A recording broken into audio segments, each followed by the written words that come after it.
I think I'm gonna fail as a creator because I'm not following any of those trending influencer techniques. என்னோட பயோல கொடுத்திருக்கேன். கமெண்ட்ல சொல்லுங்க. Comment save பண்ணிக்கோங்க. The reason is I'm not the type of guy who make videos for trends, who keeps creating for the algorithm, who just blindly follow the crowd and get more views. நான் அந்த மாதிரியான ஒரு பர்சனே கிடையாது. I don't want to pretend to be like someone I'm not. Maybe அது என்னோட பிரச்சனையாக கூட இருக்கலாம். ஆனால் அந்த மைண்ட் செட் என்ன ரொம்பவே கொஞ்சம் பயமுறுத்த ஆரம்பிச்சிருச்சு. ஏன்னா இப்படியே இருந்தேன்னா how I'm gonna grow as a better creator, how I'm gonna stand out from the crowd, will I succeed or not? இந்த குழப்பத்தில் நான் இருந்துட்டு இருக்கப்போ தான் எனக்கு தெரிஞ்ச ஒரு கிரியேட்டர் நண்பரை வந்துட்டு டீ கடையில் பார்க்குறதுக்கான ஒரு வாய்ப்பு கிடச்சிது. அவர் என்னோடய வீடியோஸ்லாம் பார்த்துருக்காரு. ஸோ ஹி செட், உன்னோட கண்டென்ட்ஸ்லாம் ரொம்ப ஆத்தென்டிக்காக ரியலாக இருக்குது, இதே மாதிரி க்ரியேட் பண்ணு அப்படின்னு சொல்லியிருந்தார்.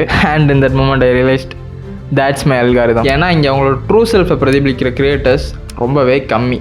அதை தெரிஞ்சோ தெரியாமையோ நான் கரெக்டாக பண்ணியிருக்கிறேன். ஆல்சோ இந்த இன்ஸ்டாகிராம் கிரியேட்டர் கூட்டத்துலேருந்து தனியாக ஷைன் ஆகிறதுக்கு இதுவுமே ஒரு நல்ல ஐடியா தான், being real. And in the end, even if I fail, I would rather build something true than something that just trends.